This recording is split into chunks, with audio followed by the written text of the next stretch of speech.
I now am sure we are in the beginning phase of a total revolution against tyranny. It's explosive.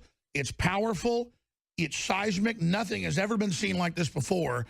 And so strap yourselves in. Can you? I have no evidence and no knowledge of that. If you visit Washington, and I must say I don't like visiting Washington, but one of the great things about being there is you can see the suburbs around Washington are the richest places in this country.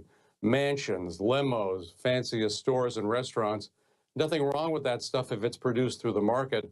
This is all produced by theft, by parasitism. I have no evidence and no knowledge of that. So these people are, and at the meantime, they're living like kings, and they're telling us, don't be interested in consumer goods, don't be materialistic. You know, there's nothing wrong with wanting a better life for yourself and for your family, to have better resources to support your church, important charities. That's what produces wealth for everybody. Well, of course, this is civilization. Civilization is brought about by private property and by free markets. And to the extent we fight for those principles, we're fighting for civilization. Also, we're fighting for civilization if we're opposing Hillary. She threatens human civilization. I have no evidence and no knowledge of that. Well, she's unbelievably arrogant, and she probably would not start out, although a lot of these people, I remember back to Herman Kahn's awful book called Thinking the Unthinkable, published in the 60s, when he, one of the original neocons, when he advocated using the regular first use of nuclear weapons by the U.S. to gain world control. Bertrand Russell did it as a liberal way to end war. Well, that would end war, would end everything else too. So these bombs are capable of, watch some of the great anti-war movies, Dr. Strangelove, 7 Days in May. Oh, by the way, they created the doomsday weapons. The Russians, we have them too. They're classified. The Satan II is what the West calls it. They now have hundreds of ICBMs that can hit us in about 5 minutes that have 40 megaton warheads that would destroy Texas or France. One missile.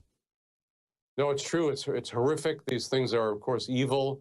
I would say immoral, because they're definitely targeted at civilians. Even if within the code of war, you can't go after civilians deliberately. Of course, the U.S. has always done that on a massive scale. So many other countries, of course, have as well. So notice how the Pentagon calls it Satan II when Russia makes it. I happen to know they've partially declassified that we even had these in the 90s. The U.S. has stuff with 18, 24 warheads, some of them dummies, that are 60, 70, 100 megaton, even worse. That's much bigger than the bombs that destroyed Hiroshima and Nagasaki. Much bigger. Hundreds. And these were called MIRVed weapons, multiple independent reentry vehicles. Yes, this is the typical missile in the U.S.'s arsenal, and it's also in the submarine arsenals, also some of the bombs that are dropped, the missiles that are dropped by the B-52s and other, the B-1, the B-2 bombers. These things are horrific.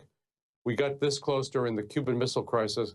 Thank goodness JFK pulled back the missiles from the border of Russia and Turkey, which were secret. Khrushchev pulled back the missiles from Cuba. We avoided the end of the world at that point. I was about to say, when I was a kid. The end of the world right now. If she's elected, I hope everybody's got a bunker in their backyard and has got plenty of food and water in there. I have no evidence and no knowledge of that.